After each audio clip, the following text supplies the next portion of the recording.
Hello and welcome back to Lugs and Levers. My name is Joachim and today on the bench we have this Certina Bristol 190. And when I try to wind the watch, as you can see, the hands are just spinning freely, which indicates there is a problem with the escapement of this one. Problem with the escape wheel or with the pallet fork. We'll have to open it up and see what we can find. Using my rubber ball here. Working pretty good when you open these kind of screwed on casebacks, as long as they are not too tight.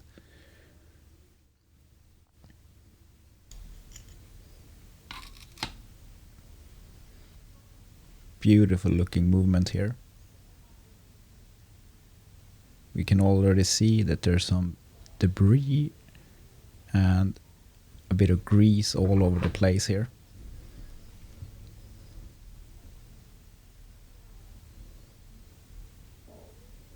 No idea what that is, but it shouldn't be here. Let's remove that.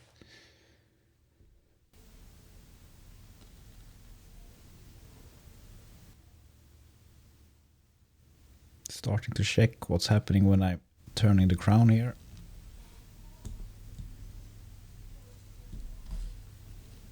Bit difficult to remove the crown. Finally, there we go. Now it's time to get the movement out of the case. Start by removing these case clamps and the case clamp screws.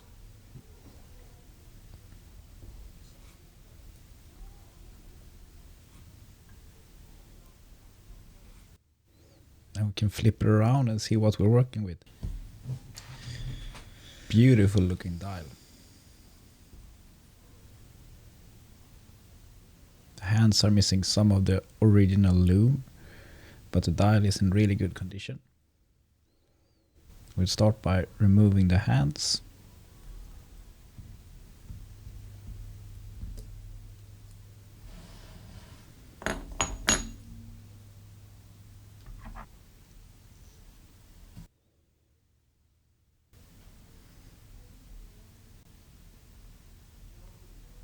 Then the small second hand, being gentle to not damaging this pivot. Now let's remove the movement ring.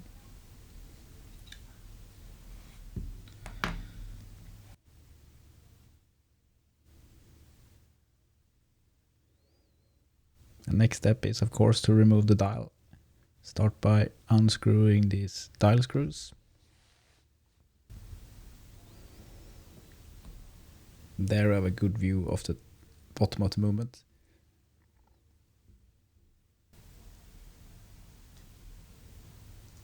Removing the hour wheel.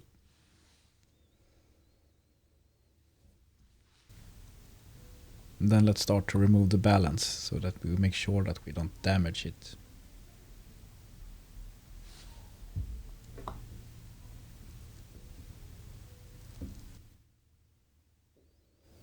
Gently prying it away using my screwdriver here.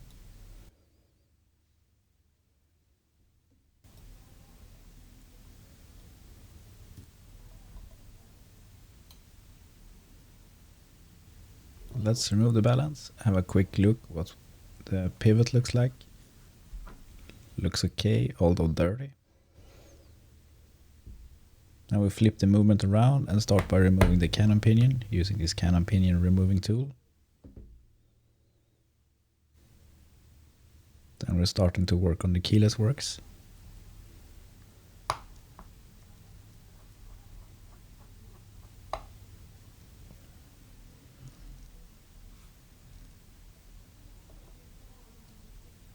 As you can see, the parts are sticking together already. There's a lot of grease all over the place here. No idea where all of that comes from.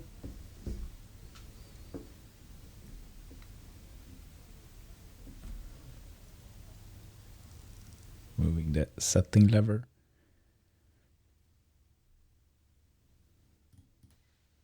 Next we're working on the clutch lever spring and trying to hold it in place with my plastic probe here so that it doesn't go flying. And removing the clutch lever.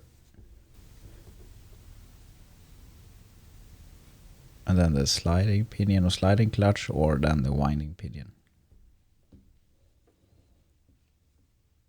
Then let's flip it around.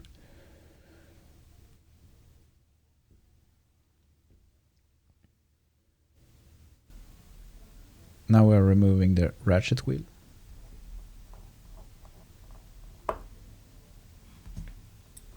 Which is screwed into the barrel arbor.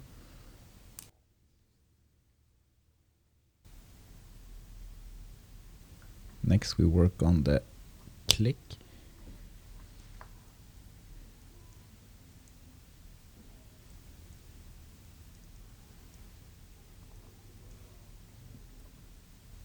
Moving first the click screw and then the click itself.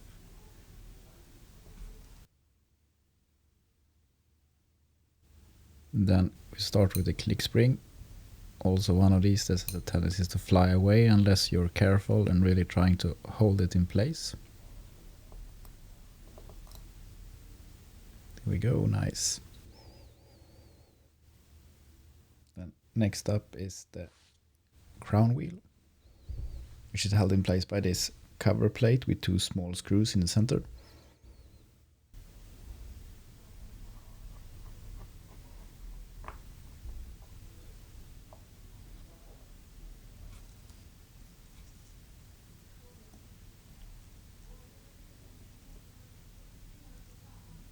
It's really stuck in place.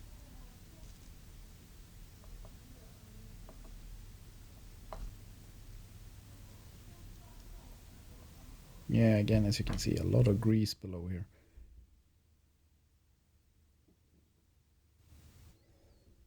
Now we're removing the pallet fork bridge.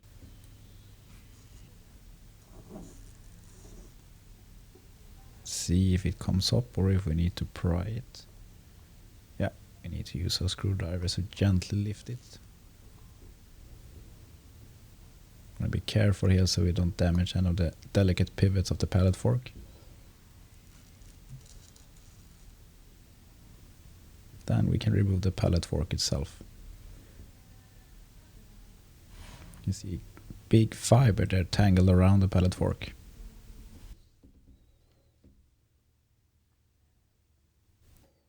Then we start to work on the train wheel bridge, which is held in place by 3 screws.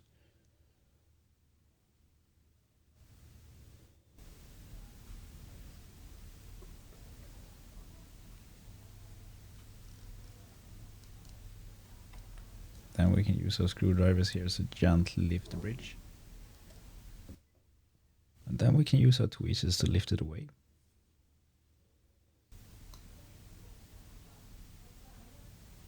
There we have the train on wheels.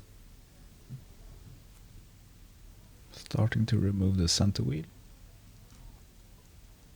Next, the third wheel. Then the fourth wheel. And then the escape wheel. As you can see, they're difficult to see in this angle, but there's actually a broken pivot on the escape wheel, and that's why we had this behavior with the hands turning freely. Now we're starting to work on the barrel bridge. This one's also held in place by 3 screws.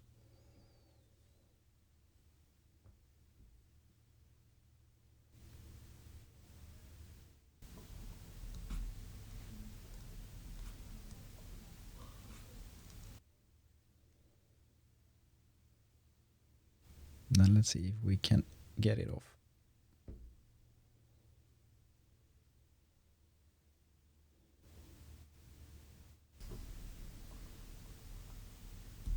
Then we have the barrel complete, containing the mainspring. Let's pop it open.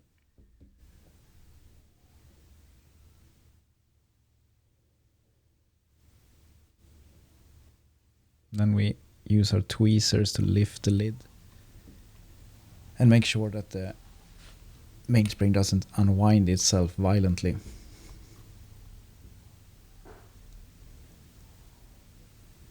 Decent looking mainspring. Should try to reuse this one. Trying to remove the barrel arbor. There we go.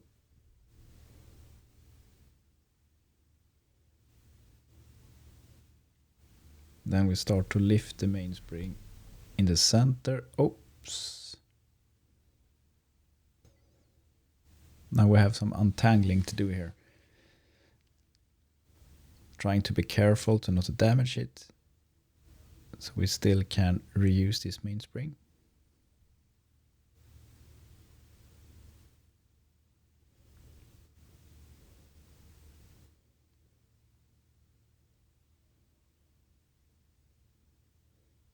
Tedious work, need to be patient.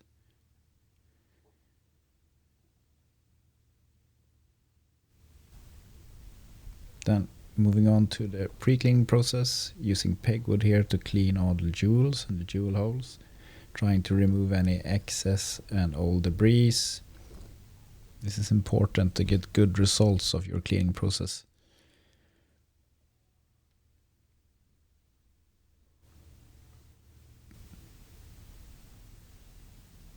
There, we found it, the broken pivot.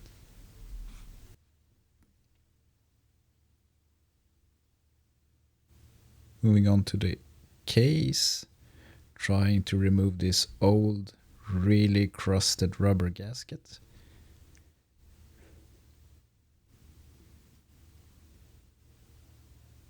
Should of course replace this one with a new one.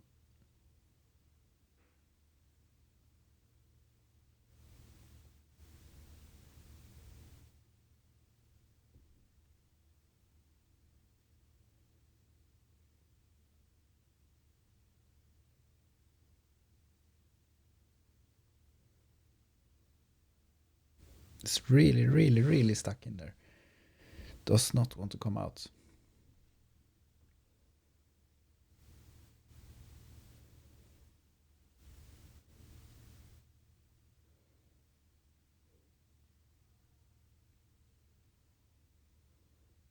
As you can see, I'm using my brass tweezers here, and it's taking a toll on the tweezers, bending the tips.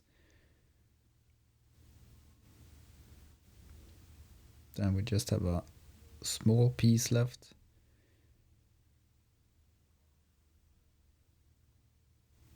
By using a lot of force, we finally get it out. Then using pegwood to scrub the case from debris and old wrist cheese and whatnot to make sure that it's as clean as possible. Moving on to the wheels, where we're using this pin polisher to clean all the pivots. It's not really polishing, but only cleaning the pivots, using Rodrico to remove any loose material as well.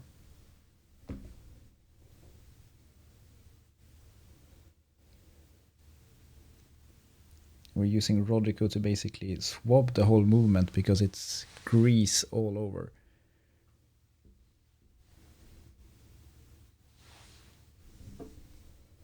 Then cleaning all the parts using pegwood and Rodrico.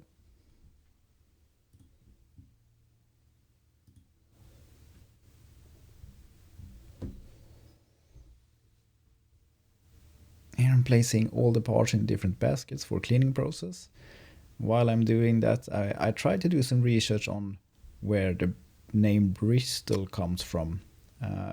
Really not possible to find any solid proof, but there are some theories that maybe Certina wanted to expand on the British market, so hence the name Bristol. Also, another benefit with using city names or town names is that it's not possible to trademark by any brand, so that makes sure that you are not getting into some kind of legal trouble. So that could also be one of the reasons why they use this as a name for this series of watches. So now that all the parts are cleaned, I'm now going to use my 3D printed Mainspring winding tool.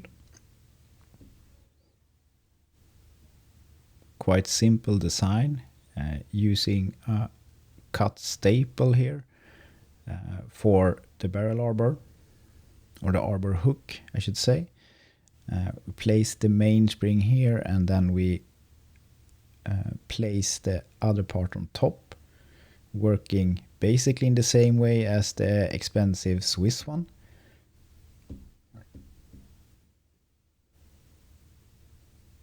There's a lot of different sizes, so you choose the size that's corresponding to the dimensions of your barrel.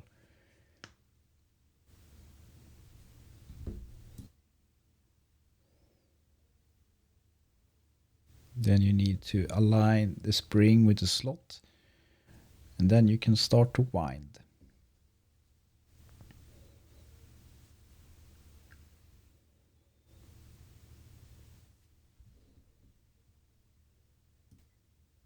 And when you're getting close to the end, you need to help it a little bit to force the end inside. There we go.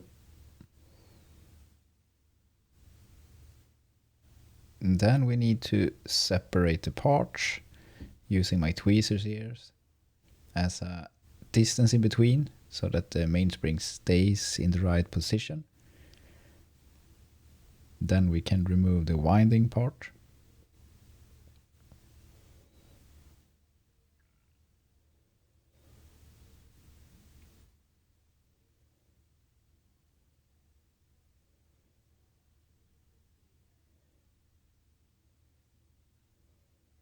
Trying to be gentle.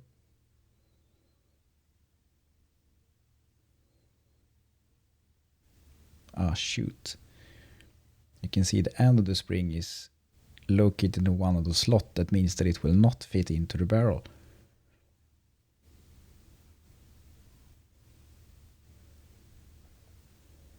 So then we need to walk the spring out. Same way as we do from the barrel, and then we start again. Let's hope we are more lucky this time. No, same thing again.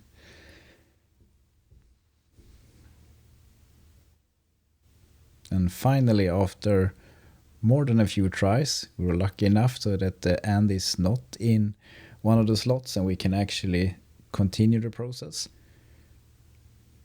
And we have this small spacer tool there where we can move the spring out just a little bit, so it makes it easier to fit it into the barrel.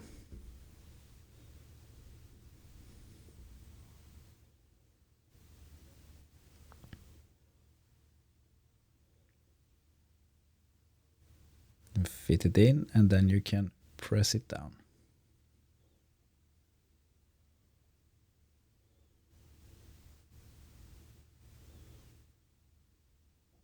Looks pretty good.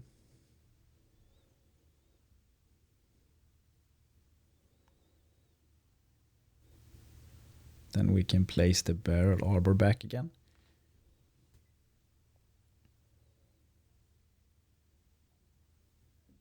And we can place the barrel lid on.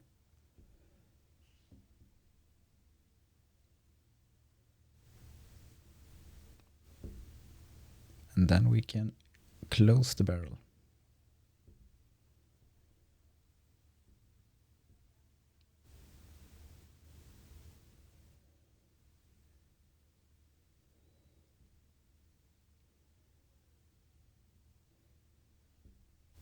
Then we had a little bit of HP 1300 here between the barrel lid and the barrel arbor.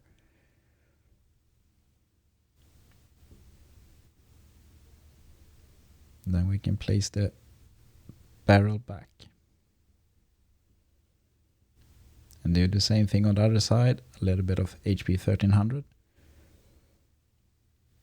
Starting with the center wheel here, adding a bit of HP 1300 here on the surface where it will rest against the jewel.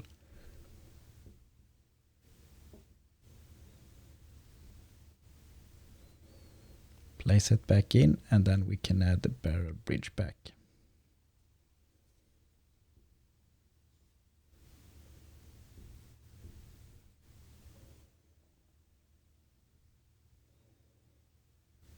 Then as you can see, there's a lot of side shake here. Mistake by me, should have checked that before. Now we're using 2 domed punches here.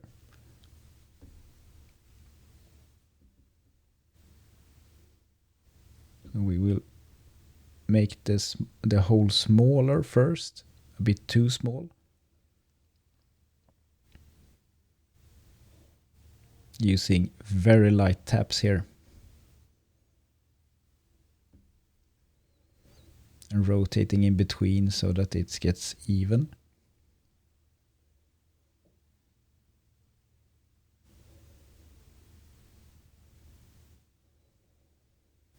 And as you can see, the barrel arbor doesn't fit through the bridge. So then we use our smoothing broaches here to enlarge the hole. Just to push out some material. Then we continuously check so we get just the right fit.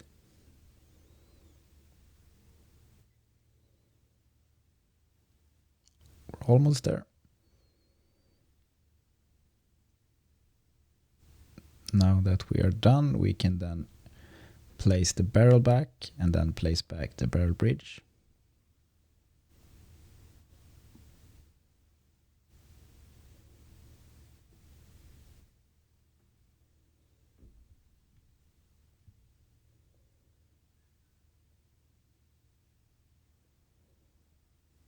You can see the side shake, much better.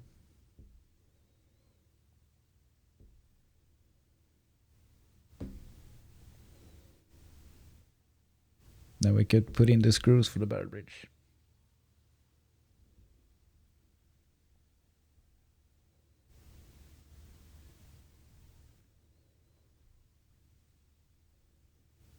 And make sure that it's tightened down.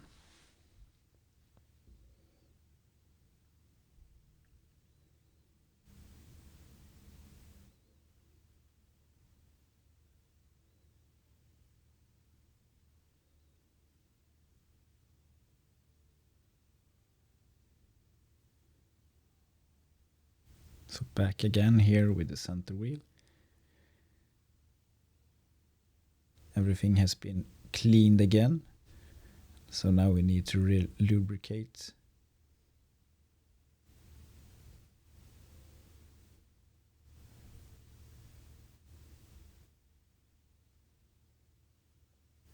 We can place it back in.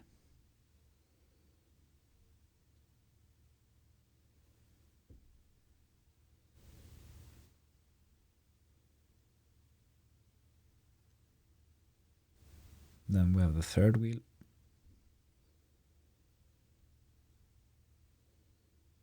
Then we have the fourth wheel.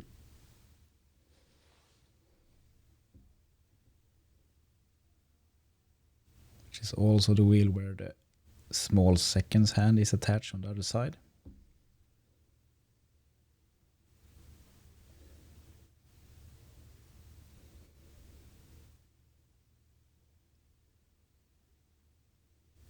Then it's a lot easier if you start from the right direction. So starting with the escape wheel instead makes the whole process a lot easier.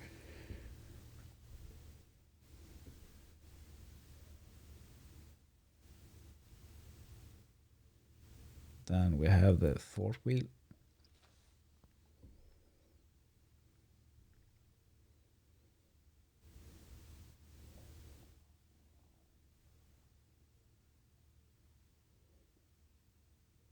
And we have the third wheel.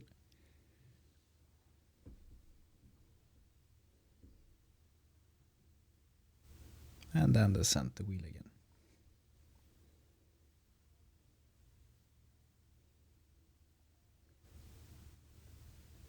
Now we have the trainer wheels bridge, where we need to align all these 4 pivots.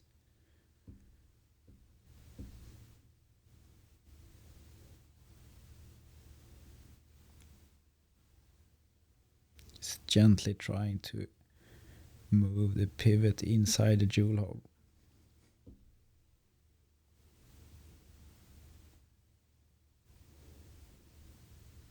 Because we do not want to end up in the same position where we were when we found this watch.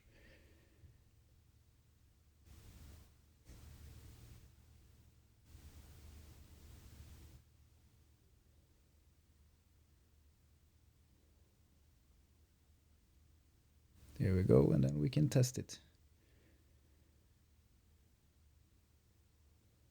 Placing back the screws.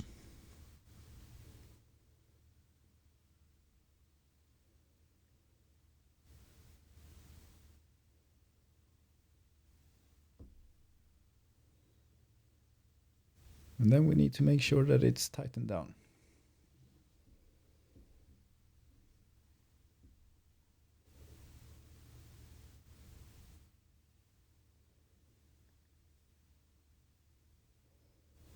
Then let's check the whole train again. Moving the barrel a bit, then we can see all of the wheels spinning freely.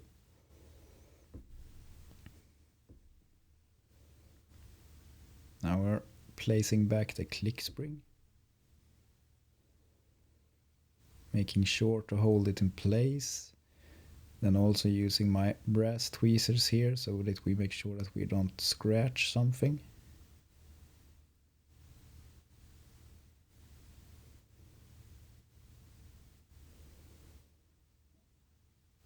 It's not cooperating.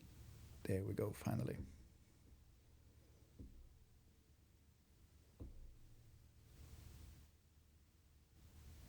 Then placing the click.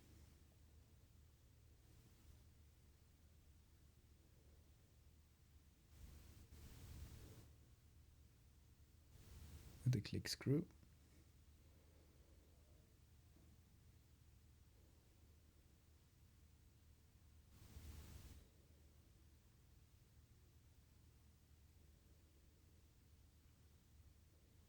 And we have the ratchet wheel going on top of the barrel.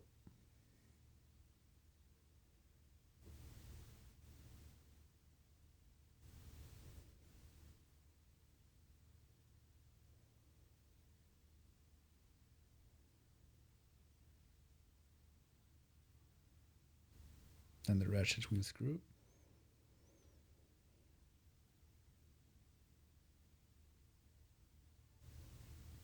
And you need to hold it in place to make sure that you can actually tighten the screw.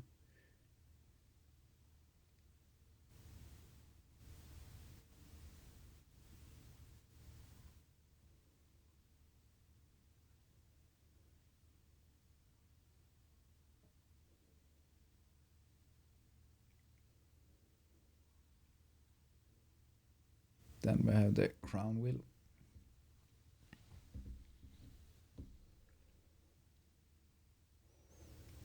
Here we had a little bit of grease between the crown wheel and the crown wheel core. The surface where the wheel actually glides on the core.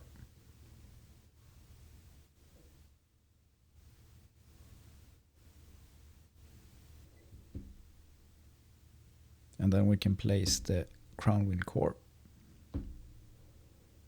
The two very small screws.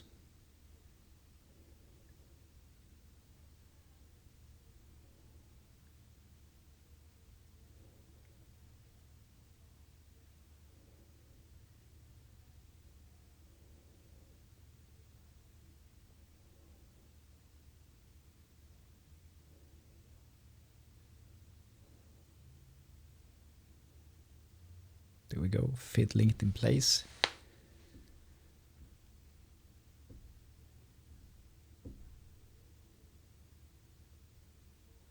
Making sure that it's just right amount of torque applied.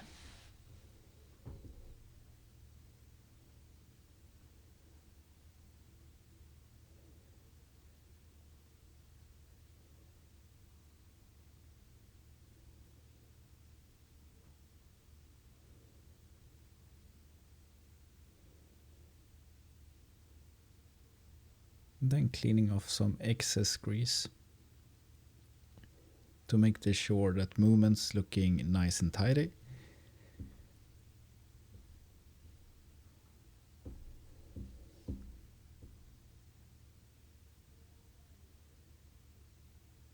Now adding some HP 1300 here.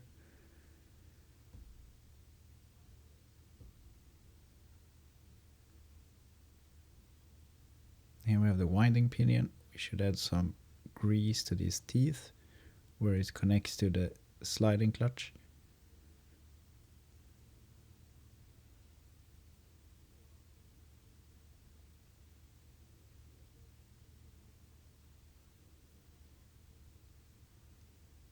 Also adding some grease on the teeth of the sliding clutch.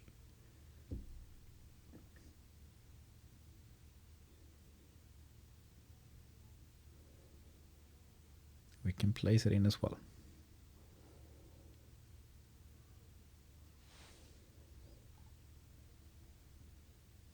Adding some grease on the setting lever.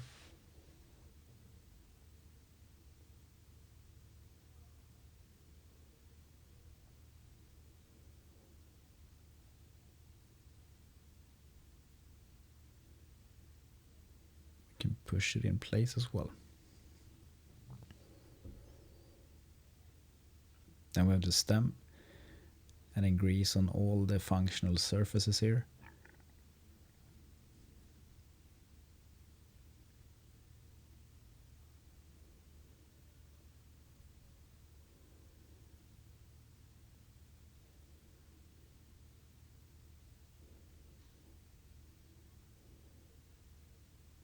Then we can use the crown and stem to spread the grease on the sliding pinion.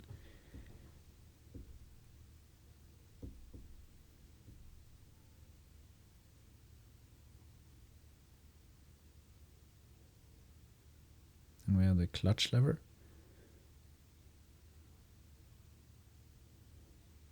Place it on the post.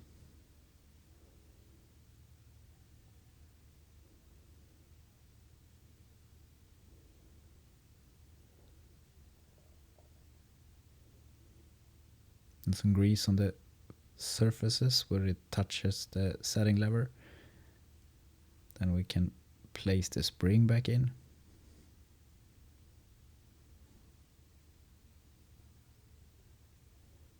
Again, holding it in place with my plastic probe, using my brass tweezers so that we make sure that we don't scratch anything.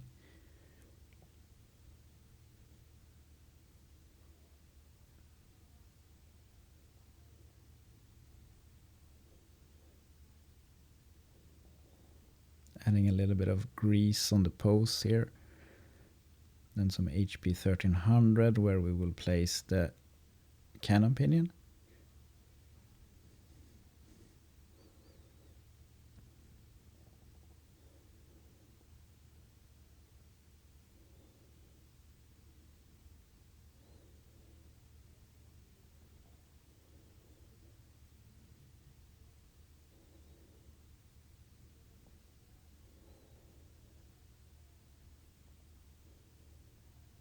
Then we have the rest of the wheels here for the winding works.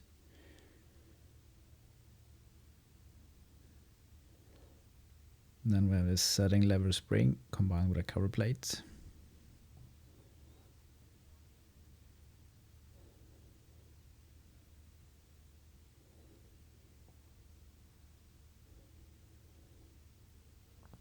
Just making sure that it's in the right position.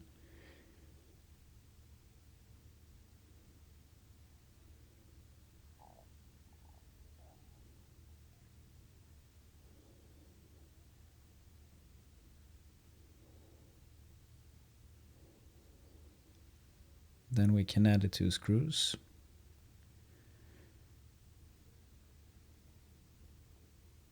And just screw them in, but not fully.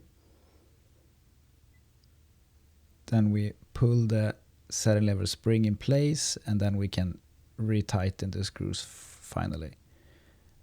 When that's done, we check that the keyless works function works as it should.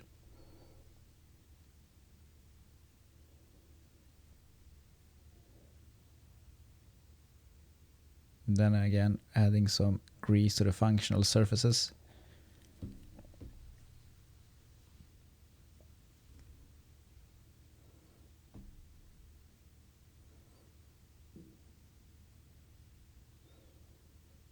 And we can start to work on the pallet fork. Just scrubbing it with pegwood to make sure that we remove any old grease that has been set in.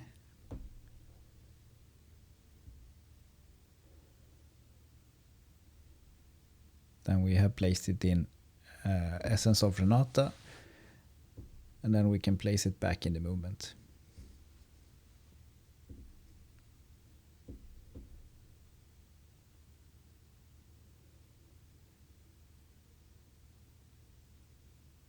The pallet fork bridge.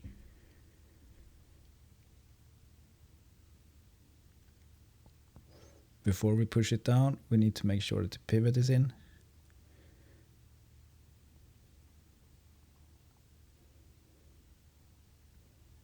Gently keeping some pressure on the bridge, just to make sure that we don't damage the pivot. Then we can screw the screw back in and make sure that we hold the bridge in place all the time so that the pivot is always in the jewel hole. Then we can put a little bit of wind into the movement so that we will be able to lubricate the pallet fork jewels and make sure to test the function. It should snap nice and easy from side to side when you touch it. Then we're adding a little bit of drop of grease. Then we move the pallet fork 5 times. Then we add another drop of grease.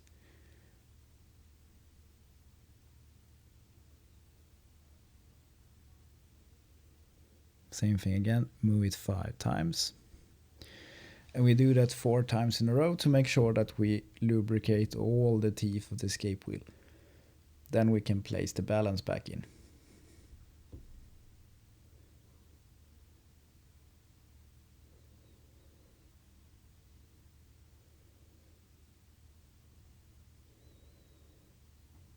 It's not really wanting to run actually.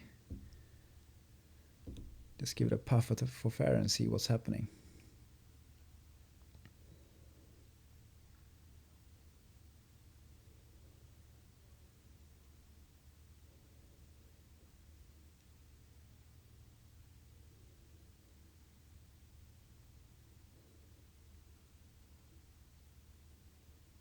So as you can see, it's moving, but very slowly. Suspecting there's a lot of grease and debris based on the rest of the movement inside these capsules.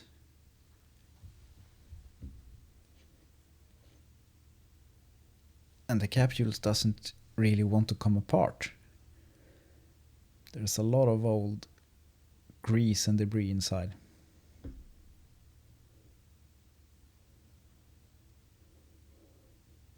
Then finally we can get it open.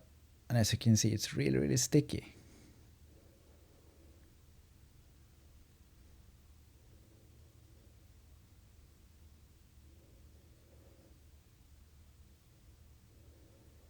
Super sticky, more like gum, not like the light oil that should be here.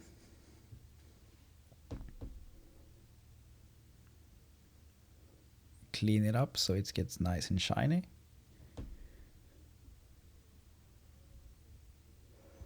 Then for the bottom chaton, I had some issues cleaning it. So I put it in some Rodico just to make sure that it stays in place.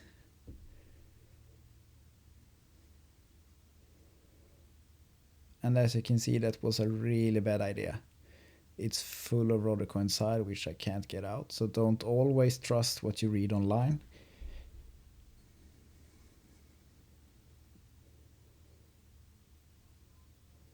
So basically this chaton is unusable because it's full of Rodico, and that will be in the way of the pivot. So we need to order some new chatons and also some end stones in that case, just to make sure that it fits.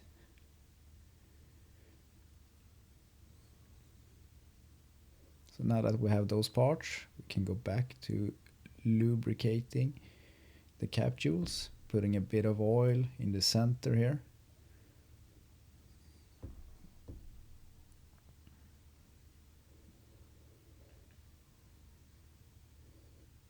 And then we put the chaton on top. Then we can put the whole thing back into the movement again. And you see that we have this nice little ring of oil there instead of this big glob of grease that we had before.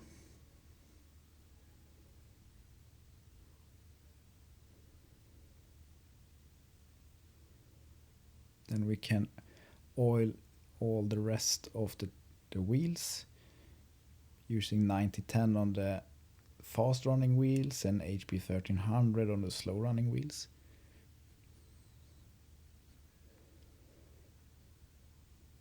Then we clean the dial using a bit of Rodico to remove any kind of loose dirt or debris on the dial.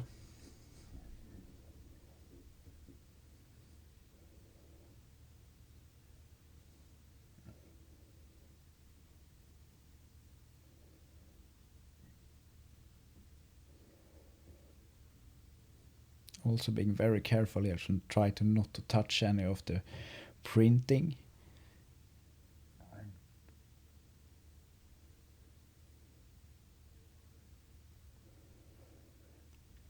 Then moving on to the hands, gently scraping away the old loom.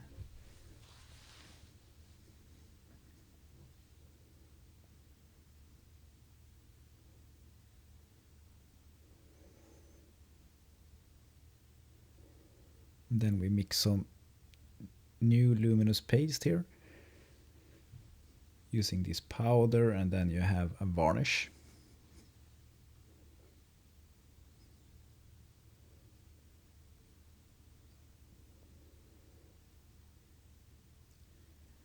And let's mix them together, and you want the consistency to be just right, not too thin and not too thick.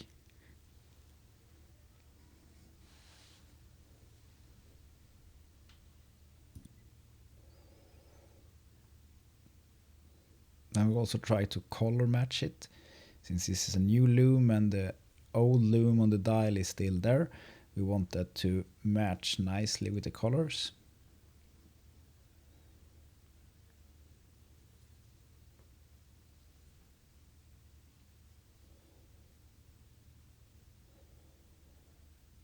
Now that it's color matched, we can start to apply the loom on the hands. So we just pull it from one side to the other, and then the capillary action will actually draw it inside the hands and make sure that it's looking nice and tidy from the front side.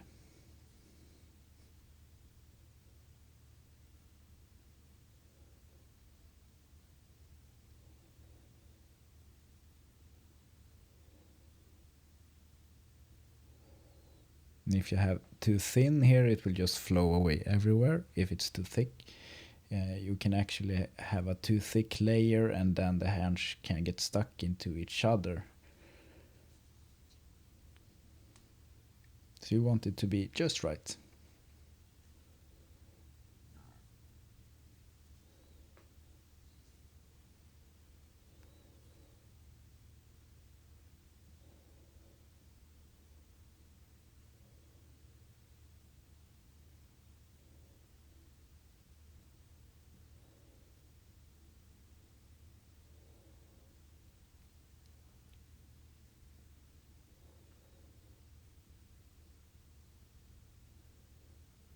So, and when we're done, we set it to harden over the night. We get this really nice result.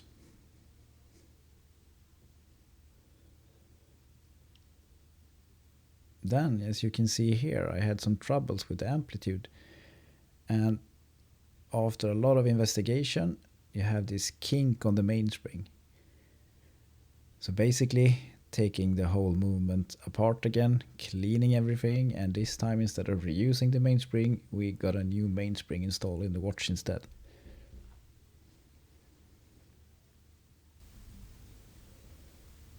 So here we have the new mainspring. Just place it there and push it in.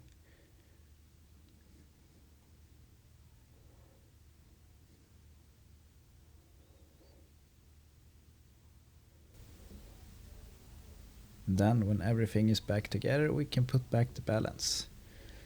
Let's hope it's moving a lot better than last time. Yeah, that's really nice to see.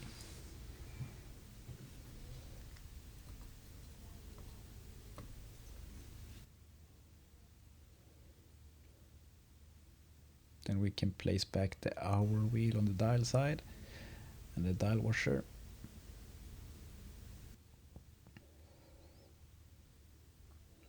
Then we can place the beautiful dial back onto the movement.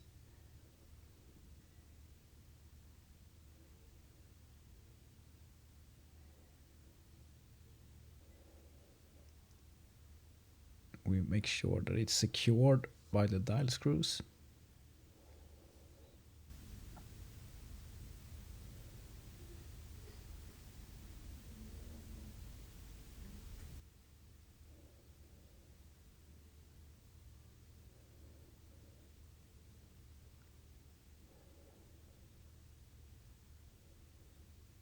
Then it's time to put back the hands, starting with the hour hand.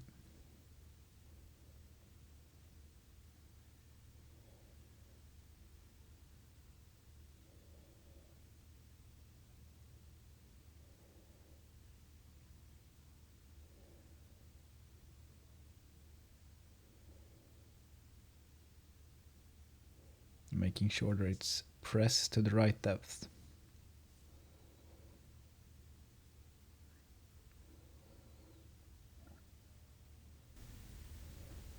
Then we can place the minute hand.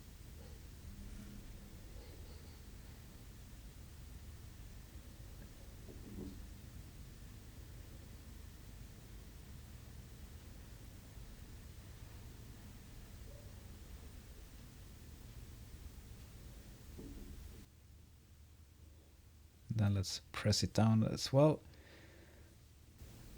Then we can work on the small seconds hand.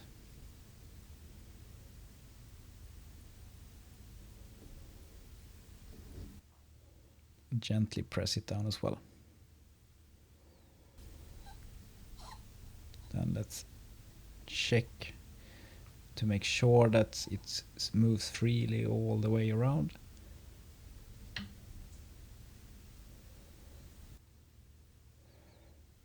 Then we can place the crystal back into the case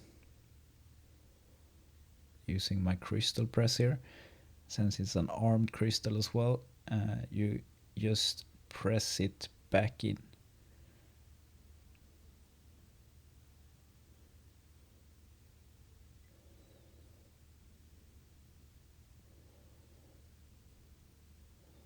Then it's time to put the movement back into the case. And as you can see here, I did a little bit of polishing on the case as well. Did not take any video of that. If you want to see that, let me know in the comments below.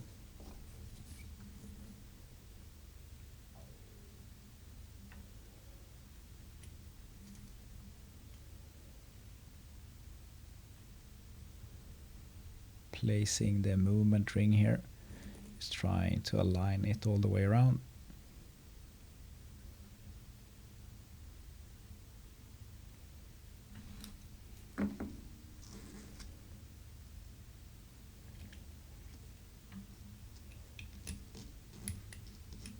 Placing back the crown and stem.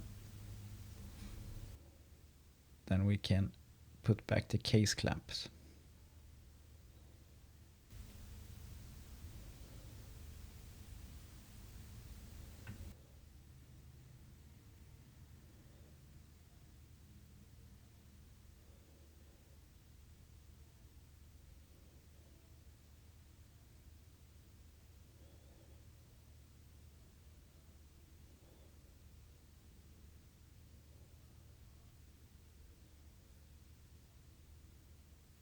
Then it's time to close the back case again. Here I replaced the gasket with a new one, lubricated with a little bit of silicone grease.